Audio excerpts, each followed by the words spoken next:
반갑습니다. 주차장에 벚꽃이 화려하네요. 거의 이제 만개하고 내일 또 비 소식이 있대요. 비 오고 나면 이제 꽃들이 많이 질 것 같고 그러는데, 벚꽃만 핀 게 아니라 뭐 개나리도 피고 진달래도 피고 철쭉도 필러 하고, 예전에는 점차적으로 이렇게 꽃이 피었는데 지금은 동시에 그냥 또 지역도 밑에서부터 이렇게 올라갔는데 지금 서울까지 전체적으로 전국적으로 꽃이 한꺼번에 핀다 하더라고요.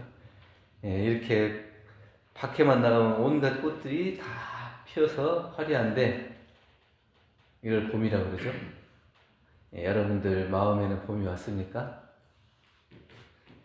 봄이 왔습니까? 안 왔습니까? 어떤 걸 봄이라고 해야 될까요? 대종사님께서 깨달으신 이제 4월, 이때가 지금 봄이고, 우리 이제 이 대각개교제를 통해서 우리 이제 공동 생일도 함께 축하하고 그러는데, 이 대각이 없었으면 우리에게 봄도 없지 않았을까. 대종사님의 큰 깨달음을 통해서 우리 마음속에서 괴로움과 어려움 속에 또 온갖 고통 속에서 있던 중생의 마음이 대종사님의 대각을 통해서 바른 진리의 가르침으로 인해서 그 길을 밝혀가기 때문에 드디어 우리 마음에도 봄이 왔다 이런 생각을 합니다. 그래서 대각은 봄과 같다는 제목으로 말씀을 드립니다. 겨울은 길고 추운데 이 모든 것이 얼어있고 생명이 멈춘 것처럼 보이죠. 근데 이제 따뜻한 봄이 오면 모든 것들이 다 제자리로 가요. 다 필 것은 다 피고 자라날 것은 자라나고 그렇게 됩니다. 그런데 이게 세상이 바뀐 게 아니에요. 세상이 바뀐 게 아니고 이게 보는 마음이 바뀌어져서 새롭게 보는 것, 이걸 봄이라고 그래요. 봄이라고 하는 것은 새로운 것을 계속 볼 수 있는 거예요. 그래서 봄이라고 하는데, 만약에 새로운 걸 보지 못한다면 꽃은 피어도 봄이라고 하기 어려운 거예요. 내 마음에 새로운 것을 볼 수 있는 그런 마음이 돼야 돼요. 그건 우리 이제 대종사님의 대각을 통해서 우리 진리의 눈을 바로 볼 수 있게 됐기 때문에 새로운 것을 볼 수 있고 진리를 볼 수 있는 그런 봄을 맞이하게 됐다 이렇게 생각을 합니다. 봄은 새로워야 돼. 새로움을 봐야 되는데 어떤 새로움에 새로운 것 내가 그러니까 지나버린 것 이게 아니라 새로운 것을 볼 수 있어야 되고 또 그 다음에 못 보던 것을 볼 수 있어야 돼요. 그리고 다른 사람을 볼 수 있어야 돼요. 우리가 말하는 봄이라고 하는 것은 그냥 꽃만 피었다 해서 봄이 아니고 내 마음 속에서 내가 보는 거에서 새로운 것을 볼 수 있어야 된다. 다른 사람을 볼 때 항상 옛날에 그 사람으로 보면 안 된다는 거예요. 10년 전에 나한테 잘못했던 사람, 내 마음에 상처 줬던 사람, 내가 저 사람만 보면 미운 마음이 나는 사람, 그대로만 머물러 있으면 그 사람은 새로워지지 않는 거예요. 그러니까 시간은 흘렀지만 그 사람을 바라보는 내 마음은 10년 전에 머물러 있는 거예요. 그러면 이제 봄이 아니라는 거예요. 10년 전에는 그 사람이 그랬다 손 치더라도 10년이 지나면 그 사람도 달라져요. 바뀌고 얼마나 많은 변화가 있어요. 근데 그 사람만 달라지는 게 아니라 내 마음에서 그것을 보는 마음이 새로워져야 돼요. 그래야 그 사람이 달라지는 거예요. 그런데 그러지 못하고 10년 전에 어땠다, 저 사람은 미운 사람이다, 난 짜증나는 사람이다, 계속 그 사람을 그런 눈으로만 보면 그 사람은 봄을 맞이하기가 어렵다는 거예요. 또 못 보던 것을 볼 수 있어야 되는데 내가 보지 못했던 것, 그러니까 알지 못했을 때는 그게 안 보여요. 내가 그걸 알아야 볼 수 있는 거예요. 그냥 몰랐을 때는 모르지만 알면 새로운 것을 볼 수 있고 못 보던 걸 볼 수 있어요. 또 하나는 다른 사람을 볼 수 있어야 한다는. 그러니까 나만 생각하지 말고 내 입장만 생각하지 말고 모든 것을 내 기준으로만 보지 말고 다른 사람, 저 사람은 어떻게 생각하는가, 저 사람은 뭐가 어려운가, 이렇게 다른 사람을 볼 수 있어야 봄이 된 거다. 새로워져야 되고 또 못 보던 것도 봐야 하고 또 다른 사람. 그러니까 내가 보는 안목이 넓어져야 된다는 거예요. 자기만 바라보면은 이게 거기서 못 벗어나면 어린 마음을 못 벗어나요. 그러니까 세월이 지나고 몸은 컸는데도 마음 쓰는 거 보면 어렸을 때 마음 쓰는 거하고 똑같으면 되겠습니까? 세월이 지나고 경험이 쌓이고 많은 것을 알게 되면 내가 다른 사람을 보는 안목도 또 살펴주는 마음도 커져야 돼요. 그래야 그 사람을 봄이라. 그래서 우리는 이 봄을 깨달음이라고 하고 대각은 봄과 같다. 이렇게 말씀을 드리는 거예요. 그래서 우리 대종사님께서 서품 1장에 말씀해 주신 것처럼 만유가 한 체성이고 만법이 한 근원이로다. 이 가운데 생멸없는도와 인과보응되는 이치가 서로 바탕에서 한 뚜렷한 기틀을 지었도다.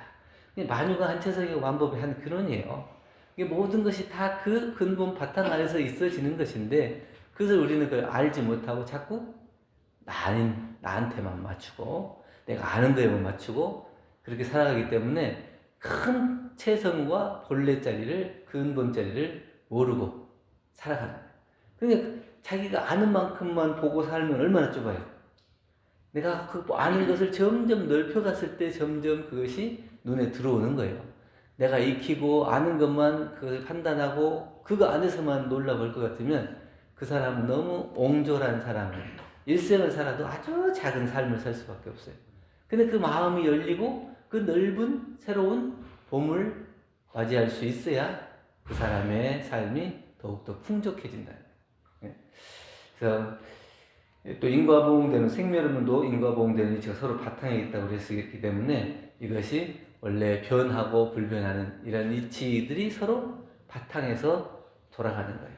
이게 봄이 되고 겨울에 없었던 것이 봄에 나타나는 거고 또 봄에 있었던 것이 여름 되면 또 사라지고 있다 없다 하는 이 변화의 작용이 끊임없이 반복되는 가운데 우리는 성장해 가야 된다는 거예요.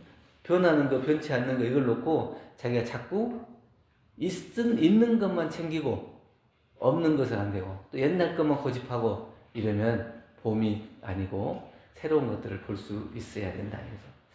그래서 이 대종사님께서 대각일성으로 말씀해 주신 이 말씀은 모든 것이 하나로 통하고 모든 제도가 서로 연결되어 있다는 큰 깨달음을 주신 거예요. 나만 보고 살고 내 입장만 생각했던 것이 나만 있는 게 아니구나. 우리가 서로 연결되어 있구나. 또 우리 사람만 서로 연결되어 있는 것이 아니라 모든 만물이 함께 연결되어 있구나. 그 연결되어 있는 것을 보신 것이 대종사님의 대각인 거예요. 그렇기 때문에 만유가 한 체성이고 만법이 한 근원이다. 그 가운데 작용하는 걸 보면 생멸없는 도, 인과보응된 이치가 서로 바탕에서 돌아가더라. 네? 그런 변화의 불변의 작용에 따라서 모두가 하나의 체성자리에서 바탕자리에서 함께 돌아가는. 그러니까 일체 모든 것들이 다 연결되어 있고 관계가 되어 있고 그 모든 것들은 다 은혜의 관계로 맺어져 있다는 것을 깨치는 것이 대종사님의 대각이에요. 대종사님은 대각을 통해서 그 모든 관계를 알고 그것을 봄이 된 것입니다. 우리도 우리 마음속에 꽃만 피는 게 아니라 이런 마음들이 열려지는 마음, 새로워진 마음이 돼야 봄이 된다는 거예요. 그렇기 때문에 봄이라고 하는 것은 마음이 새로워져야 되는데 고정관념으로 보면 결론을 항상 정해놓고 판단하더라고요. 내가 저 사람이 어떤 사람이라고 알고 있으면 그 사람은 그러한 행동만 해야 돼요. 다른 행동을 하면 이상한데 저 사람이 저럴 사람이 아닌데 내가 알고 있는 사람은 꼭 그것만 해야 돼요. 근데 그 사람이 다른 행동을 하면 이걸 받아들이지 못하는 거예요. 저 사람이 할 수 있는 새로운 것을 모르는 거예요. 내가 알고 있는 저 사람은 항상 그것만 해야 돼. 그럼 내가 좋아하는 사람은 항상 좋은 일만 해야 되고 내가 싫어하는 사람은 항상 싫은 일만 해야 되는 거예요. 그런 고정관념을 있기 때문에 그 마음속에 변화가 안 생겨요. 새로우지 않아.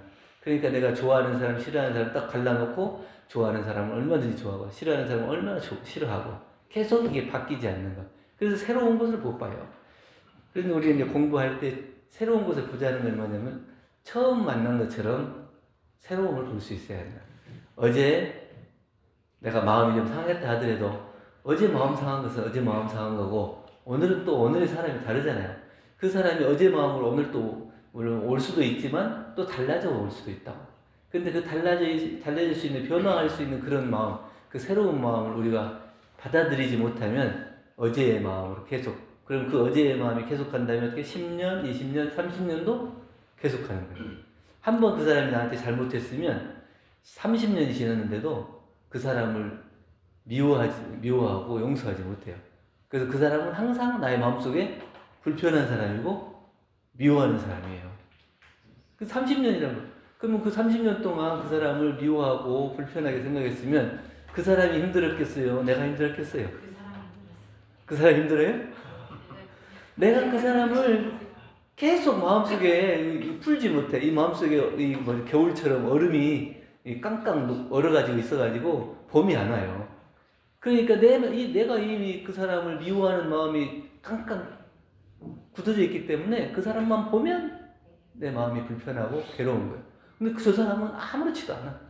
내가 그것을 새롭지 못하기 때문에. 그래서 새로운 걸 보라 그래요. 우리는 인사할 때 뭐라고 하냐면 처음 뵙겠습니다 이렇게 인사하라고 그래요. 그러니까 그 사람은 매일 봤지만 처음 뵙겠습니다. 처음 본 마음으로. 예? 어제 봤지만 오늘 보면 오늘 또 새로운 거고 내일 보면 내일 또 새로운 거고. 근데 그날이 다 다르잖아요 사실. 그게 그 사람 마음작용은 늘 바뀌기 때문에 달라요. 어제 그 사람이 이걸 보고 그렇게 했다 하지만 오늘은 또 기분 따라서 상황 따라서 어떤 것 따라서 다 다른 거예요. 새로워요. 그러니까 그 새로움을 볼 수 있어야 봄이 오는 거예요. 만약 그걸 못 보면 계속 겨울이에요. 어떤 사람이 매일 지나가던 길에 늘 바쁘게만 다녀요. 그러니까 몰라. 그러다 어느 날 갑자기 조금 여유 있게 시간이 있어서 걸어가다 보니까 여기에 꽃이 있었네. 여기에 이런 꽃도 있었네. 자기가 평소에 못 보던 것을 보는 거예요. 근데 자기 마음속에 항상 굳어있고 고정관념으로 딱 정해져 있고 새로운 것을 보는 그 수용하는 것이 안 되면 늘 자기가 익히고 배운 것만 판단을 하기 때문에 다른 새로운 것들을 못 보는 거예요. 그러면 그 사람에게 새로운 것이라는 건 없는 거죠. 그래서 자기 마음에 여유가 생길 새로운 것을 볼 수 있다. 근데 잘 살펴야 돼. 또 봄이 돼요. 잘 안다고 생각하지만 사실은 잘 모르더라고요. 그 사람을 잘 안다고 하지만 겉모습만 잘 알아요. 그 사람이 뭘 좋아하는지, 뭘 바라는지 이런 것들을 자세히 잘 몰라요. 우리가 또 장례식장에 가보면 되게 이제 자녀가 부모에 대해서 잘 몰라요. 그냥 아버지, 어머니지 아버지가 어떤 생각으로 어떤 삶을 살았는가 이런 것도 잘 모르더라고요. 돌아가셔서 양력조사 한다고 그러면 우리 아버지가 어떤 사람이었나, 뭘 했나 이런 거 잘 몰라요. 근데 평소에 그런 관심이 없어요. 그러니까 내가 그것을 아는 것이 중요해요. 잘 살펴야 되는데 겉모습만 보고 그 사람의 마음과 사정을 보지 못하면 안 된다는 거예요. 제가 우리 교당에 이제 난화분을 불단에다 놔요. 근데 이제 항상 잘 관리한다고 일주일마다 물을 이렇게 조금씩 주고 이렇게 키웠는데 항상 얼마 못 가고 잎이 그냥 다 이렇게 물러지고 죽고 그러더라고요. 야, 나는 이렇게 정성으로 키우는데 왜 이렇게 꽃이 자꾸 빨리빨리 죽나 이렇게 생각했는데 나중에는 이제 유튜브나 이런 거 보니까 물을 너무 많이 주면 안 된다. 그러니까 일주일에 한 번씩 주되 조금씩만 줬어요. 그 밑에 있는 물을 머금고 있는 것들이 많기 때문에 물을 많이 주면 항상 물러져서 잎이 빨리빨리 죽는 거예요. 이게 정말 최대한으로 조금 주고 그러니까 막 2달, 3달 가도 그 꽃이 유지가 되고 잘 안 물러지더라고요. 그러니까 우리가 똑같아요. 사람 사는 것도 마찬가지예요. 내가 좋아한다고 그래서 많이 주면 무조건 좋으냐? 그게 아니에요. 그 사람이 원하는가, 또 뭘 원하는가, 그 다음에 그 사람이 필요한 양만큼만 해야지. 내가 저 사람한테 좋은 말이라고 해서 계속 날마다 좋은 말만 하면 나중에 어떻게 돼요? 잔소리라 그래요. 잔소리라 그래요. 듣기 싫어해. 그 한쪽 귀를 닫게 돼요. 내가 좋아한다 해서 무조건 많이 주는 게 좋은 게 아니라 그 사람에게 뭐가 필요한지 그걸 볼 수 있어요. 그것이 잘 살펴봐야 돼요. 또 하나는 관심이 있어야 돼요. 모든 것이 나 중심으로 이렇게 돌아가는데 주변에서 일어나는 일을 한번 볼 수 있어야 돼요. 나만 보지 말고 내 주위를 볼 수 있어야 돼요. 제가 이제 운전하고 고속도로 가다가 갑자기 차가 잘 달리다가 차가 이렇게 정체가 되잖아요. 그럼 앞에 뭔 일이 있겠어요? 사고가 났든지 공사를 하든지 보니까 그 레카차가 막 달려가는 거 보니까 사고가 난 것 같아요. 그러니까 사고가 났구나 이런 생각하면서 한편으로는 어떤 생각이 나요? 이게 바쁜데 운전을 좀 조심해서 해야지 이렇게 사고가 나갖고 이렇게 차가 밀리게 하냐 이렇게. 그 생각하면서 또 불현듯 생각에 야 앞에 사람이 사고가 어떻게 나가지고 혹시 다치기나 가볍게 다쳤으면 모르지만 크게 사고가 나갖고 생명의 위험도 생명을 잃을 수도 있는 그런 사고가 났을 수도 있는데 차 조금 막힌다고 앞에서 차 사고 냈다고 그 사람을 불평불만하고 혹 이렇게도 될 수 있겠구나 그런 생각을 하죠. 근데 우리가 살아가는 것들이 대부분 그러거든. 나 중심으로 살아가면 다른 사람에게 일어나는 일에 관심을 갖지 않고 그 사람에게 어떤 어려움이 있는 거에 대해서 관심을 잘 안 가져요. 근데 나에게는 잠깐 밀리고 좀 시간이 좀 늦춰질 수는 있지만 내 생명하고 관계없는 거잖아요. 근데 앞 사람은 얼마나 크게 다쳤을지 혹시 생명을 잃었을지 이것도 모르는데 그 사람은 오히려 걱정해가지고 참 사고가 좀 적게 났으면 좋겠다. 혹시 뭐 그렇게 크게 안 다쳤으면 좋겠다. 이렇게 오히려 그 사람을 생각하는 마음이 있어요. 그게 이제 관심이고 지금 세계에서도 많은 이제 전쟁도 일어나고 뭐 질병도 있고 가난도 있고 여러 가지 환경 문제도 있고 하는데 그런 것들도 마찬가지죠. 그런 것들도 우리가 관심을 가지고 볼 수 있어야 봄이 온 거예요. 그러지 않고 내가 먹고 사는 일에만 관심 있고 내가 하는 일에만 집중돼 있고 다른 사람은 뭐 하든지 말든지 이러면 그게 봄이 안 오는 거예요. 그러니까 깨쳤다, 대각을 했다. 그런 사람들은 볼 수 있는 거예요. 나 말고 다른 사람의 사정도 보고 다른 사람의 형편도 보고 어려움도 볼 수 있어요. 그래야 깨침을 얻었다 이렇게 얘기할 수 있죠. 근데 그렇게 하려면 우리가 이제 진리를 나누면 안 돼요. 나와 진리를 나누면 안 돼요. 그러니까 이제 진리적으로 가르치는 것과 나의 생활이 둘이 되면 안 된다는 거예요. 진리는 진리고 나는 나다 이렇게. 교단 가가지고 공부할 때는 좋은 말씀이지 이렇게 하고 내가 생활할 때는 또 달라요. 그러니까 교단 가서는 참 좋은 본문을 듣고 밖에 나가서는 입이 벌써 이렇게 나가 신발 먼저 던지고 이러면 진리와 내가 둘이 된 생활이 되는 거예요. 근데 잘 가르치고 잘 좋은 것을 들었으면 그것이 나의 생활과 내 말과 행동에서 생각이 하나로 될 수 있어요. 그것이 우리가 이제 진리와 내가 둘이 아닌 생활이 된다고 하는 거거든요. 근데 진리와 나는 나눌 수가 없어요. 그래서 이제 깨달음 얻었다고 하는 사람들은 자기가 생각하고 말하고 행동하는 것들이 일관되죠. 하나. 근데 깨침을 얻었다면서 말하는 것 다르고 생각하는 것 다르고 행동하는 것 다르고 그러면 진짜 깨달음을 얻은 게 아니죠. 그러니까 새로운 것들을 볼 수 있어야 되고 모르던 것도 볼 수 있어야 되고 또 관심을 갖고 다른 사람도 볼 수 있어야 한다. 그래서 내 마음도 커지고 내가 보는 것도 넓어지고 내 마음속도 여유가 있어져서 내 마음이 정말 편안해지면 내 안에서 꽃이 피겠죠. 그럼 밖에서 꽃은 좀 며칠 못 가요. 한 일주일도 못 가잖아요. 근데 내 마음에 이미 이런 봄을 맞이하면 평생 그 기쁨과 행복이 꽃을 피는 거예요. 그래서 누굴 보더라도 항상 웃고 행복하고 이런. 그래서 이 꽃이 피면 깨달음을 얻으면 우리 생활은 사계절 봄인 것처럼 살 수 있지 않겠나 이런 생각합니다. 그러니까 대각은 봄과 같아서 우리 마음속에 새롭고 또 다른 많은 사람들을 볼 수 있는 봄이 되기를 염원드립니다. 감사합니다. 감사합니다.